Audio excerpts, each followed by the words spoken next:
रियासत महाराष्ट्र में साबिका हुकूमत ने मुसलमानों को उनकी पसमानदगी की बुनियाद पर दिए गए रिजर्वेशन को बीजेपी हुकूमत ने टाल मटोल करते हुए रोके रखा और अब मौजूदा महाविकास आघाड़ी की हुकूमत भी महाराष्ट्र में मुस्लिम रिजर्वेशन से मुताल्लिक कोई ठोस इक़दामात को रूबे अमल में नहीं ला रही है, जिसके सबब आज नांदेड़ शहर में मुस्लिम आरक्षण संघर्ष कृति समिति महाराष्ट्र के जिम्मेदारान ने शहर के एक होटल में मुनक्किदा प्रेस कॉन्फ्रेंस के दौरान मुस्लिम रिजर्वेशन से मुताल्लिक मुख्तलिफ पहलुओं पर मायनाखेज गुफ्तगू की। नांदेड़ में मुनक्किदा इस प्रेस कॉन्फ्रेंस में मुस्लिम आरक्षण संघर्ष कृति समिति महाराष्ट्र के जिम्मेदारान में शामिल अब्दुल बशीर माजिद, अल्ताफ सानी, फेरोज खान लाला, साबित चौश, मकसूद पटेल लोगावकर, मोहम्मद खान पठान, जुबैर खान, अहमद पाशा, सैयद जुबैर, दाऊद सर व दीगर जिम्मेदारान मौजूद थे। इसी सिलसिले में गुज़िश्ता दिनों मुस्लिम आरक्षण संघर्ष कृति समिति महाराष्ट्र के जिम्मेदारान जल्द ही महाराष्ट्र के महाविकास आघाड़ी के लीडरान से मुलाकात करने का अज़ाइम जाहिर किए, जिनमें राष्ट्रवादी कांग्रेस पार्टी के कौमी सदर शरद पवार, महकमे तामीरात के वजीर अशोक राव चौहान, नवाब मलिक और मुस्लिम तहफ़्फ़ुज़ात जद्दोजहद एक्शन कमेटी के दीगर वज़रा से मुलाकात करेंगे और मुस्लिम रिजर्वेशन से मुताल्लिक़ ठोस इक़दामात को जल्द अज जल्द रूबे अमल लाने की कोशिश करेंगे।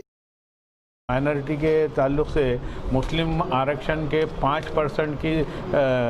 डिक्लेरेशन हमारे आदरणीय नवाब मलिक साहब ने भी उसके फेवर में है और उन्होंने भी बोले तो डिक्लेरेशन किया है कि इसके लिए हम कोशिश करके ज़रूर आरक्षण दिलाएंगे मुसलमानों को एजुकेशन के लिए और नौकरियों के लिए। 2014 में सर्वपक्षीय मुस्लिम आरक्षण संघर्ष कृति समिति एक नांदेड़ के अंदर गठित की गई थी, बनाई गई थी और उस जीवन में 2015 के अंदर महाराष्ट्र भर के अंदर जन आंदोलन हुए, मुख मोर्चे हुए। ये तमाम बातों को देखते हुए महाराष्ट्र की हुकूमत ने कहीं ना कहीं मुस्लिम कम्युनिटी को 5% रिजर्वेशन का अनाउंसमेंट किया। उसके बाद ये मूवमेंट कहीं ना कहीं ये मूवमेंट को इस बात की उम्मीद हुई महाराष्ट्र के माइनॉरिटीज़ मुसलमानों को कि अब कहीं ना कहीं हमको रिजर्वेशन मिल रहा है। उसके बाद मुसलसल ये प्रोग्राम्स और ये प्लानिंग चल रही थी। आप तमाम लोगों को मालूम है कि 5% रिजर्वेशन को इम्प्लीमेंट किस तरह से कराया जाए, उसके लिए मूवमेंट खड़ा है। यकीनन ये तमाम आज यहाँ पर एक वापस एक कमेटी जो है सो पिछले कई महीनों से काम कर रही है, जिसके अंदर मैं समझता हूँ कि ये कमेटी के तमाम जिम्मेदारान ने तमाम लीडरान्स को मिला है और भी मिलना है।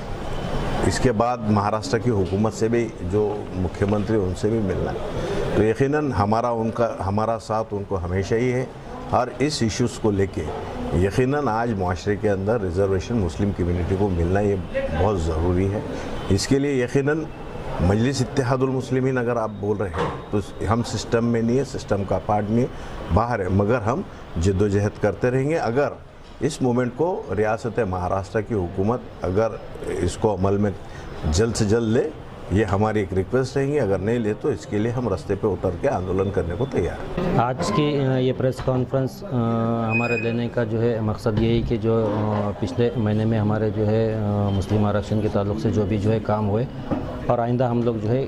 किस तरीके के जो है इसमें काम करने वाले हैं। तो हमारा मुतालबा यही है कि फ़िलहाल जो गवर्नमेंट को जो है जैसा हाई कोर्ट ने जिस तरीके से बताया था, जो गवर्नमेंट इंस्टीट्यूशंस है उसमें 5% मुसलमानों को रिजर्वेशन देने में कोई हर्ज नहीं है। इसका मतलब ये है कि उन्होंने हरी झंडी दिखलाई है, लेकिन फिर भी अभी तक कोई ऑर्डिनेंस जो है गवर्नमेंट की तरफ से नहीं निकला है। पिछले फरवरी में ये आवाज़ उठाई गई थी काउंसिल में, लेजिस्लेटिव काउंसिल में नवाब मलिक साहब ने, लेकिन उसके बाद